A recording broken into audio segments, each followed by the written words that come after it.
8-10 के something dead body निकल चुकी थी। तो फिर 10वीं 11वीं जो वो अनाउंसमेंट हुआ कि यशपाल गौतम एकदम खून का पानी बन गया, पैर बतले जमीन निकल गई। मैं क्या हुआ, कैसे डेड बॉडी ले जाओ।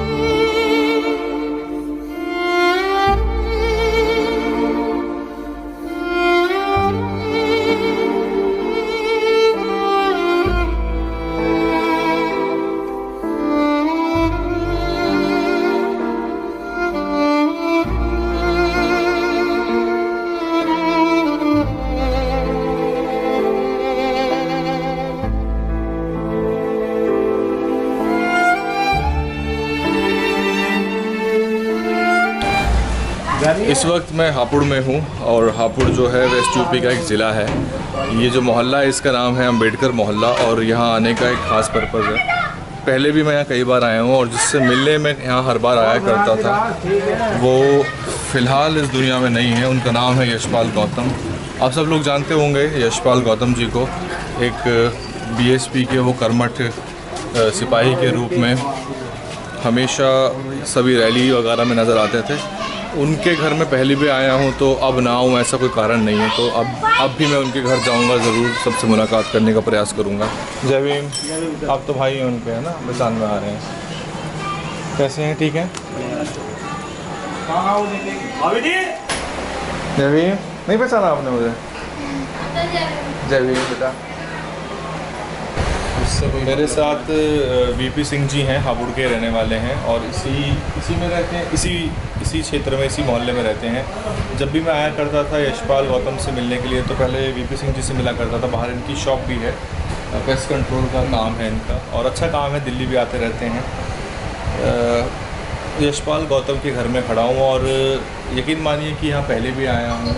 यशपाल गौतम नहीं है, बाकी सब वही है, वैसा ही घर है, वही है। और यशपाल भाई जो हैं उनसे हमेशा मिला करते थे, बहुत सपोर्टिव थे वो। जब भी आओ तो हमेशा कहते थे कि यहाँ चलते हैं, वहाँ चलते हैं। मैं इनसे मिल चुका हूँ, जब आया था पहली वीडियो जो बनाई थी मैंने तब मुलाकात हुई थी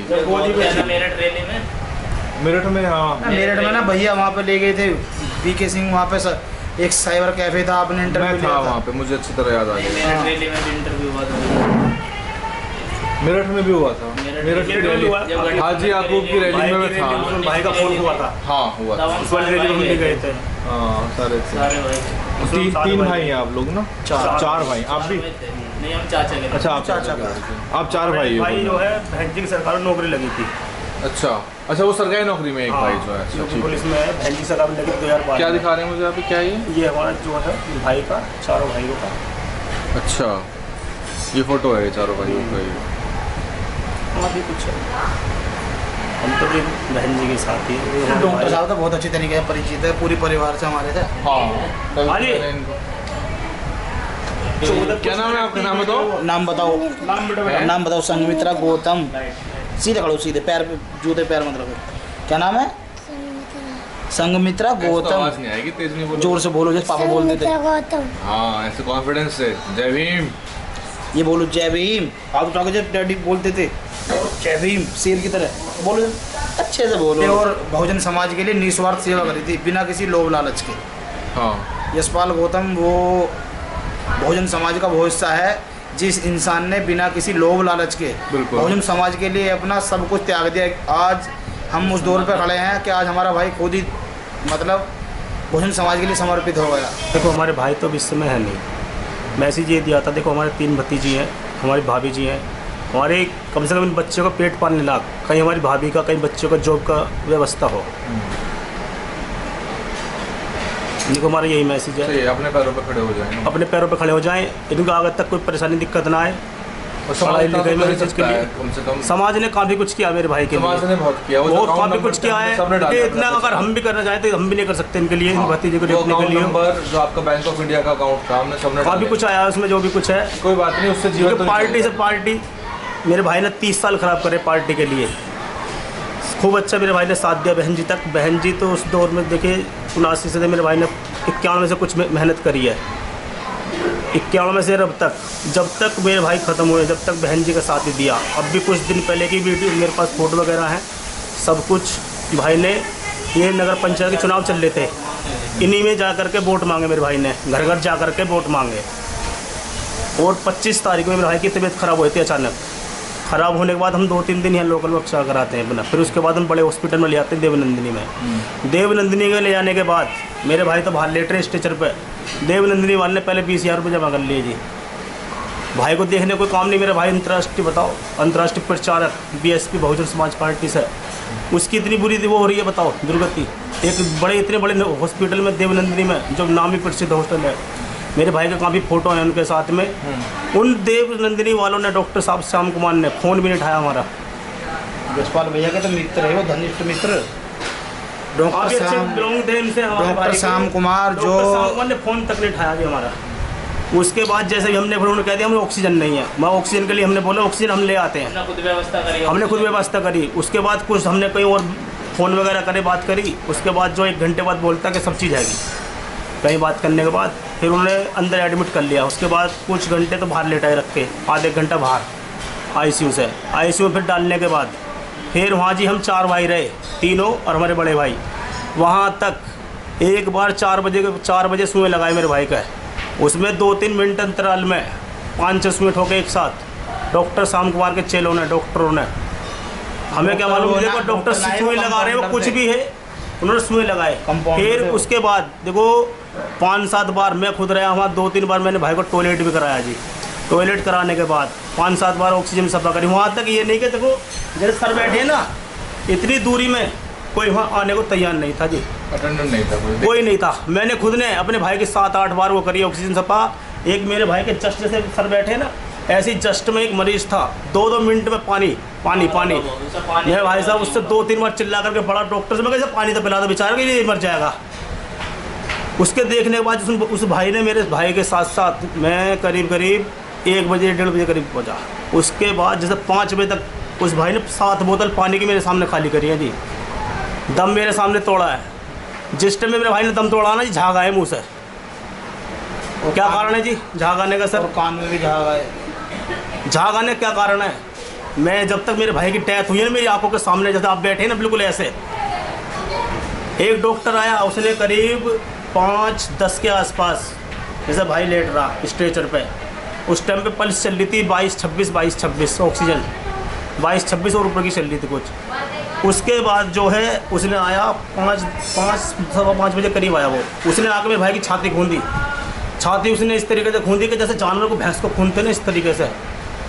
उसके बाद उन्हें छाती खूंदने के बाद फिर दोबारा भाई ने सांस ले लिया जी। 7-8 बॉडी और ना होता, देखो सबसे ज़्यादा मैं रहा हूँ सर, हम तीनों भाई मैं रहा हूँ अपने भाई के पास। मैंने सब चीज़ करी है। कहने का मतलब ये है, अगर होता तो मुझे भी तो होता जी। सारा टॉयलेट वॉशरूम वगैरह कराया है, होता ऑक्सीजन सफा कराए, कपड़े चेंज करे हैं, लैट्रिन बाथरूम कराए हैं। सपोज दैट कोरोना होता तो हम तीनों भाइयों को तो होता, क्योंकि हम उस चीज़ के, देखो हम तो चलो बहुत दुखी बात है, हमारी भाभी भी हैं, हर चीज़ से लोग रखती है, हमारी भाभी को कुछ हो सकता था। हमारा पूरा ये कोरोना क्या, ये थोड़ी ना कि खांसी में आदमी खत्म हो गया। सबसे बड़ी कमी इन्होंने रही कि जहर की सुई लगाए, इलाज नहीं मिला, बिल्कुल भी नहीं मिला जी इलाज। वहाँ कोई देखने को तैयार नहीं था। मैं तुम ये लगा लो 1:30 बजे के बाद 5:30 बजे तक जब भाई ने 5:30 बजे दम तोड़ा जी। तो जिले में क्या सबसे अच्छा अस्पताल यही था क्या? और भी अस्पताल? सबसे बेस्ट अस्पताल जो माना जाता है ना, यही माना जाता है, लेकिन सरकारी तो कोई होगा नहीं यहाँ पे। काफ़ी है जो देवनानी अस्पताल है, इसका जो मालिक है डॉक्टर श्याम कुमार है, जो वर्तमान में हमारे भैया के यशपाल गौतम के बहुत अच्छे घनिष्ठ मित्र है। हर शादी समारोह, मतलब जो भी अच्छी पार्टी जो भी हो रहा, हमारे भैया से चुनाव जो भी प्रचार हो रहा, हमारे भाई को सबसे पहले वो जगह रहे डॉक्टर श्याम कुमार। एक वो 27-28 तारीख की वो आता है कि डॉक्टर श्याम कुमार ने हमारा कॉल तक नहीं उठाया। जो नंबर हमारे भैया के फ़ोन में सेव था ना, उसे फिलहाल में भाभी चला रही, हम चला रहे चारों भैया, क्योंकि हमारे भैया के फ़ोन चलाना बस की थोड़ी ना। डॉक्टर श्याम कुमार को हमने कितनी कॉल करी, फ़ोन न उठाया। उसके भाई को करी शिव कुमार को, उसने भी उठाया, फ़ोन स्विच ऑफ कर दिया। उसके बाद में उन्होंने क्या कहा कि ऑक्सीजन चाहिए, ऑक्सीजन का जुगाड़ करो, ऑक्सीजन है ना, क्योंकि इतने सारे पेशेंट है, किसी को कुछ भी ना मिल रहा। ऑक्सीजन का बहरहाल हमने ऑक्सीजन का जुगाड़ कर दिया, इधर उधर से जाके ऑक्सीजन का जुगाड़ कर दिया। तुरंत आते हैं नो भैया ऑक्सीजन तो मिल गया, 20,000 रुपये जमा करो। मरीज बाहर लौटा, वो 20,000 रुपये पहले अंदर जमा करा दिए, बिगर मरीज को दे के 20,000 रुपये जमा करा दिए। कोई बात ना, अंदर से बना रहे हैं सर मेरे भाई, तो बिना कुछ देखे जांच पड़ताल करे, 20,000 रुपये पहले पैसे दे दो। और बताइए कि डॉक्टर श्याम कुमार के सबसे अच्छे घनिष्ठ मित्र हैं बीएसपी के स्टार प्रचारक हैं यशपाल गौतम बीएसपी। हालांकि सबने साथ दिया, अतर सिंह राव ने, राजीव संजय गांधी ने, मतलब बहुत सारे कलवा पेट्रोल पंप वाले ने, उन्होंने किसी ने ऑक्सीजन का जुगाड़ करा, किसी ने देवनंदनी में हॉस्पिटल सीट बनाई, किसी ने सीट की व्यवस्था कराई, मतलब सबने साथ दिया। मगर जिससे सबसे ज़्यादा उम्मीद थी, जैसे मेरा घर है, ये यशपाल भाई का घर है, तो मैं यशपाल भाई के उससे तो आए, हमारे बाद हम तो बाद में पहले हुआ है ना, तो मतलब जिसका मालिक का हॉस्पिटल है डॉक्टर श्याम कुमार का, डॉक्टर श्याम कुमार ने पता होने के बाद भी हमारे भैया को सीट नहीं दी, सोर्स लगानी पड़ी इधर उधर से। अतर सिंह राव हमारे मौसी के बेटे हैं, उन्होंने कहा ऐसे ऐसे, मतलब अपनी सेटिंग बैठाई, तब सीट मिली हमें जाके। फिर हम बहुत कोशिश करी, पूरी रात हमने तीनों भैया ने घुटने घेर के दुआ मांगी, घर वाले यहाँ दुआ मांग रहे हैं, तीनों भैया वहाँ दुआ मांग रहे हैं। जब भी वहाँ से हॉस्पिटल से तीसरी मंजिल से आवाज़ आवा कि ऐसे ऐसे यहाँ से अनाउंसमेंट हो, तभी हमारा दिल धड़का कि ऐसे ऐसे अब गए तेरे भैया की आवाज़। 8-10 के समथिंग डेड बॉडी निकल चुकी थी, तो फिर 10वीं 11वीं जो वो अनाउंसमेंट हुआ कि यशपाल गौतम, एकदम खून का पानी बन गया, पैर बोतल जमीन निकल गई। मैं क्या हुआ कि ऐसे ऐसे डेड बॉडी ले जाओ, शब्द ना है उसके बाद कुछ।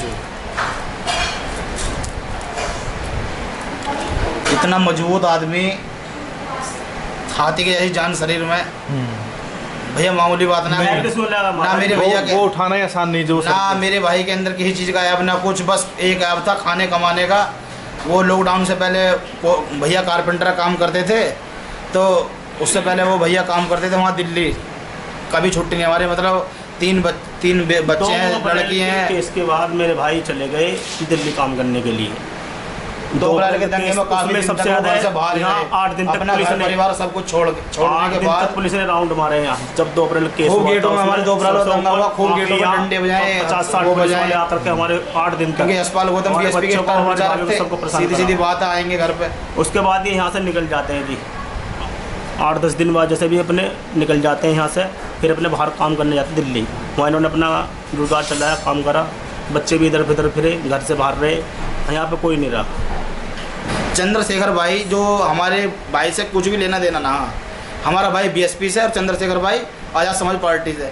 हमारे भाई के लिए चंद्रशेखर भाई ने अपनी 3 आईडी इंस्टीट्यूट करा था यशपाल गौतम के लिए, कि बहुजन समाज का स्टार प्रचारक हमारे बीच में ना रहा, उसके लिए हमें बहुत दुख, क्षति की बात है, बहुत दुख व्यतीत करा 3 आईडी से अपनी से, जो हमारी जिसका हमारा ना हमारा किसी चंद्रशेखर भाई से लेन देना, ना हमारे यशपाल भाई का किसी चंद्रशेखर से लेन देना, जिसके लिए मेरे भाई ने मतलब अपना पूरा जीवन व्यतीत कर दिया, सब कुछ न्यौछावर कर दिया, ना कुछ मिला ना कुछ, मतलब हमारा भाई यूँ ही चला गया। जिससे उम्मीद थी उसने कुछ नहीं करा, और जिससे उम्मीद नहीं उन्होंने सब कुछ कर दिया। ये जो पूरे हिंदुस्तान के अंदर, भारतवर्ष के अंदर जो है, ऐसा कोई भी बंदा होगा जो बीएसपी से बिलोंग करता हो और यशपाल गौतम को नहीं जानता हो।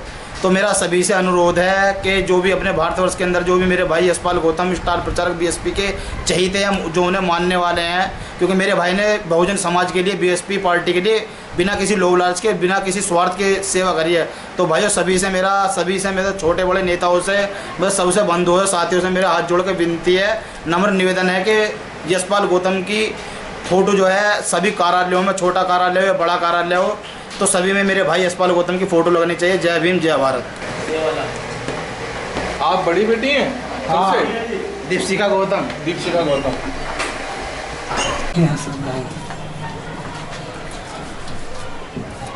मुझे बताने की ज़रूरत नहीं है कि ये वही कटआउट है जो यशपाल भाई अपने सर पर उठाए रहते थे, और दूर दूर की रैलियों में जाया करते। मैंने उनसे पूछा कैसे जाते हो आप, तो उन्होंने मुझे बताया कि ट्रेन में भी जाते हैं, बस में भी जाते हैं, इसको सर पे उठा के ले जाते हैं। ये आपने देखा होगा, एक और उन्होंने बनाया था दूसरा, वो भी मुझे मालूम है। अब ये यहाँ रखे हुए हैं, इस विरासत को कौन आगे लेके जाएगा, रैली में दोबारा आपको कब दिखेंगे, ये नहीं दिखेंगे, ये पता नहीं है। फिलहाल तो बड़ा सवाल ये है कि जो यशपाल भाई का परिवार है वो आर्थिक रूप से अपने पैरों पे कैसे खड़ा हो, ये समाज की भी जिम्मेदारी है, और इसमें बहुजन समाज पार्टी की बड़ी जिम्मेदारी है, क्योंकि जिस मुहिम में वो लगे हुए थे वो एक पार्टी और आंदोलन खराब कर दी बहन जी के मिशन के लिए। डॉक्टर BR अम्बेडकर जी के मिशन को चलाते हुए मेरे भाई ने पूरी जिंदगी खराब कर दी। 30 साल हो गए मेरे भाई के डॉक्टर BR अम्बेडकर जी के मिशन को चलाते हुए। अब सबसे बड़ा सवाल ये उठता है, मेरे भाई के मिशन को आगे कौन लेकर जाएगा इसको? आगे कौन लेकर जाएगा? ये कटआउट दोबारा कब दिखेंगे? सवाल ये है किसमें हिम्मत है कि 4-5-6 घंटा वहाँ खड़ा हो सके इसको अपने सर पे लेके? ये मुझे वजन पता है, मैंने एक बार उठा के देखा था। ये एक पीछे रखा उसे नहीं कोई नहीं, बस ठीक है। तो ये आने का मेरा उद्देश्य कोई न्यूज़ रिपोर्ट बनाना नहीं था। मैं परिवार से सबसे मिलना चाहता था। मेरे भाई हैं ये, जैसे पहले भी मिला हूँ इन लोगों सभी लोगों से, मैं गुड़िया से भी मिला हूँ पहले भी। सवाल ये है कि केवल समाज नहीं, पार्टी को भी बड़ी जिम्मेदारी निभानी होगी। और ये जो परिवार है ये आम परिवार नहीं है, क्योंकि हर परिवार से कोई इस तरह की कुर्बानी और योगदान नहीं करता, अपना जीवन नहीं लगाता आंदोलन के लिए। इसकी जिम्मेदारी सीधे तौर पर बसपा की है, चाहे वो सांसद जिम्मेदारी अपने लेवल पे लें, चाहे पदाधिकारी लें, चाहे शमसुद्दीन राइन साहब जिम्मेदारी लें। और बहन जी को भी ये बात पता है, तो बहन जी भी इसमें आदेश करें कि आर्थिक रूप से परिवार किसी भी स्थिति में कभी भी मुश्किल स्थिति में ना आने पाए, और वो हमेशा जो है आर्थिक रूप से सेल्फ डिपेंडेंट रहे और बच्चों की पढ़ाई में और किसी प्रकार के जीवन यापन में बाधा ना आ पाए। ये बहुत महत्वपूर्ण है। वजन है इसमें? वजन है, बहुत वजन है इसमें। मैंने उठाया था, करीबन 15 किलो बहुत वजन है इसमें। फोटो खींच। कौन सी क्लास में हो आप? 6th क्लास में। 6th क्लास में हो। और आपकी जो बड़ी बहन है वो कौन सी क्लास में है? वो 9th क्लास में। वो 9th क्लास में। कौन से स्कूल में है आप लोग? टैगोर शिक्षा सदन स्कूल पास में है? यस। पढ़ाई ठीक चल रही है? हाँ। छत से आप देख भी सकते हैं जो पीछे का पूरा इलाका है, ये मोहल्ला अंबेडकर नगर है, नवीन मंडी के ठीक सामने का इलाका है। और ये शायद अधिकतर लोग इसमें हमारे समाज के, बहुजन समाज के लोग रहते हैं। बहुजन समाज के विशेषकर इसमें जाटव बहुल्य इलाका होगा, जाटव बहुल्य जिसे कह सकते हैं। यहाँ से वहाँ तक आप देख रहे हैं, ये वो छत है जिस घर में यशपाल गौतम रहा करते थे, और उनकी यादें हमेशा के लिए इस घर में कैद हैं। और ये लंबा ये आंदोलन चलने वाला है, और जो मैंने आपको चिंताएं बताई हैं वो परिवार की हैं। इसकी जिम्मेदारी समाज और पार्टी की प्रमुख रूप से बनती है।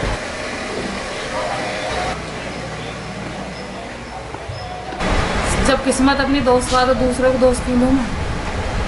पार्टी के, समाज के लोगों ने मेरा बतेरा साथ दिया। पार्टी के लोग आए थे, उन्होंने बोला कि हम जिस लायक में आपकी सहायता करेंगे। अच्छा। लेकिन देखो मेरी मदद कोई कब तक करेगा? अगर मदद करनी है तो मेरा कोई ऐसा हिल्ला, मदद एक दिन की नहीं होनी चाहिए, कोई व्यवसाय इस तरह कोई। हाँ, इसलिए ऐसी मदद करो जिससे कि मैं अपना छोटा व्यापार, दुकान, अपना जीवन मतलब बिता सकूं अपने बच्चों का अच्छी तरह। चलो मेरी आज इन्होंने सहायता कर दी, मुझे अपनी पार्टी से कोई शिकायत नहीं है, उन्होंने मेरा बतेरा साथ दिया। लेकिन इतना कि कोई मेरा अपना भी नहीं दे सकता इतना साथ। फिर भी क्या कहना चाहते हो आप पार्टी से, समाज से? मैं तो कुछ कहना नहीं चाहती भाई साहब, बस इतना ही है। मैंने सभी को जय भीम नमोबुद्धाय, और जो भी मेरे लिए करा है उसके लिए मैं बहुत